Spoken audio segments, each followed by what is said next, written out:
Good everybody, Robett Hollis here.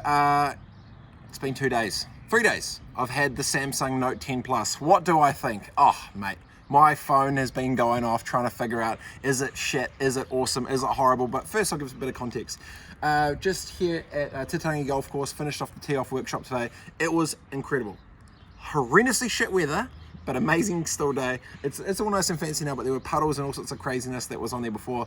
I had a couple keynotes. Steve Yurkovich, CEO of Kiwi Bank, Israel Whitley from Auckland Labour Hire, and Pavan Vas, CEO at Rush Digital, do their thing. Free Tiger Beers, epic, thank you. It was amazing. And I've been using this thing, so let's get to it. What do I think of the Note 10 Plus? Wasn't shit, guys. Wasn't shit at all. To be fair, it was actually really good. I'll go through a couple of things. First of all, let's talk about the biggest gripe of why this thing happened anyway.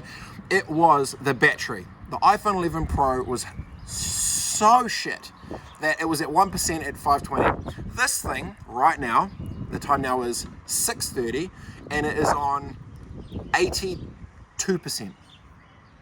82%, and I have used it, obviously not as much filming all day every day, but even so, the fact I've got to the end of the day without a charger is amazing. So battery life 100%, Samsung Note 10, and for context, I have only ever had Apple since the iPhone. I am full Apple fanboy. I've had every Apple. I'm in the ecosystem, as they call it. So to even want to step out into the Android world was something that I wasn't 100% sure on. Battery, Samsung 1, Apple flippin' donut. The second thing I was really intrigued on, cameras. What had the better cameras? They had the audio zoom, they had the 60 frames, they had the slow-mos, they had the whatever. What did I think? Well, I've got two answers, and I'm gonna do it like this. There are 3 cameras, and I've done the testing on both, and I'm gonna put it into 4 different sections. The 3 different lenses and night mode. So this is what happened. The wide angle versus the iPhone Pro 11 Pro or this, the iPhone's wide angle was better. I said it. But the second 2 lenses, the 22mm fixed 1.0 optical, I think, and the 48mm 2.0, I think those were the numbers. This is better. The Samsung is better at the optical 1 or the 2. It is. I didn't think it would, because obviously with all 3 of them, they would have used similar glass, but there was something about the super wide on this got a little bit funky. It looked a little kind of not blurry on the edges, but compared to the iPhone 11 Pro, at 1 on the wide angle. So if you want like the 0.5 super wide, the 11 Pro. But the other, we took photos side-by-side comparison for both of them in the same lighting conditions with a cup of coffee with both. This thing won it.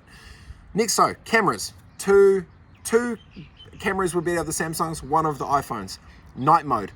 Apple was just a little bit better at the night mode. I don't know whether it was the longer exposure or whatever they're doing. There was less fluctuations in the light with the video, but overall, from a day-to-day basis, 2 out of the 3 Samsung won. Sound. We tested both the songs. We were playing some, I won't say what track we were playing on both of them, but let's just say it wasn't safe for work. Side by side, exactly the same song. The sound quality, maxed out, is actually better on the Samsung.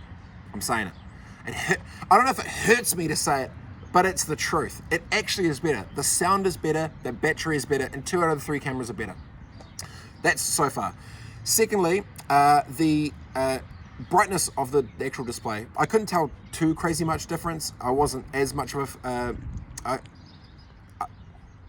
blah, whatever. They both turn on. You both can see it in the daylight, which was fine. I didn't notice too much of it. Usability. 2 things I thought. One was super cool about this, right? So if this phone's off, you can just push the thing, you get little stylus. Because I was seeing if I'd use a stylus. I didn't know you could do this. And there's always little tricks and shit. If you used to pull the stylus out and start typing, and you say, "Yo, sup," it instantly is already recording it onto the thing without even doing anything. So right there, boom, boom, face, whatever you want to write, can do it right there, and then click save, and it's done, and then back in the mix. So if you're like me, that's always, if you've got some, don't know what that is. If you've got, like me, and you've always got kind of something going on, and you want to think about it or write it, I'm quite like visual, I like to do it, boom, done, out, and then straight away it recognizes that it's out. You can draw whatever straight on that and it's done, which is pretty cool. Another cool thing, which I thought was really dope, that doesn't exist on the iPhone, or that I've seen anyway, is, I'll open it up, is if you are in notes and you're literally just typing, writing it down with your handwriting, you can just touch it with your finger and then instantly turns into text. So if you like writing, or if you like doodling around, this is flipping rad. Like if the iPhone 11 Pro had something like this as well, then it would be belted off, but it depends what type of user you are. I like to draw things, I like to write things down, I like things to be able to get out of my brain as quick as possible, and so that really worked. So that was the stylus thing, which was cool. Second other thing, which I thought was pretty dope. So usually the functionality on the iPhone, looking at it, I actually just like it. It's like, I've got screens, I swipe across, I do that. The layout of this is a little bit different, and obviously when you get used to it, you can flip up and see it all. But I will say one thing that I found rad. On the side, it's got a little side swipe, and literally on the side swipe from up here, you can customize your own little stack. So if you use the same thing, hold it with one hand, boom, done, swipe across, and I actually think that's pretty cool. There's a lot more customization of the things, and obviously I've only had it for 3 days. I've never really used Android before, so I'm not used to all the like nuts and bolts and bits and pieces, but the functionality was pretty similar. And that was that. What else are you missing? So anything else? No, I don't think so. It's pretty good, okay? Yeah, I think it's pretty good. So the things I was worried about is usability, functionality. Okay, and actually holding it, for me, it actually, I'm more comfortable. I actually like kind of holding it just like this. I don't know whether it's my little finger or whatever it is, better than the iPhone 11 Pro, and it's a bit lighter. I haven't been paid to say this. Trust me, everyone knows I've never been paid for photos. I'll never get paid for photos. That is just not how I roll, not what I do. I've got to a point where they seem so close, but actually I will kind of not finish on this, but this is the thing. 2 reasons why I wouldn't buy this. 2 reasons right now. The first is the blue iMessage box. It's a thing. I didn't realize that the intent and consequence was if you've got friends and stuff that are using it, if they're in your group chats in blue box, and then all of a sudden you switch to this, you're out of the group. That shit's not coming through. You're out. So basically you either need to have all those group chats all on either WhatsApp, which everyone messes with on this, or you're going to be out of the iMessage group. So I think the biggest hurdle for Samsung is not the fact that it's an Android or it's this. I actually think it's the battle of the iMessage, because if the Samsung Note 10 Plus and if Android could have the blue iMessage ecosystem with most of your friends and stuff around in those groups that they have, you'd flip and do it. You'd do it. But that would be one thing, because there's all those memes of, oh, sorry, I don't read poor when it's all the green thing or whatever. Like, it's some first world problem shit, but just whatever. So that's kind of my wrap up. My wrap up would be this. Oh, actually, and let's talk about price. I got mine the day after it came out in America, and I think it was like $1,200 US or whatever. Here, I think it's almost about $2,000, and I want to say this is just over $1,000. So I think I really should have researched this. My gut says it's about a $500 difference.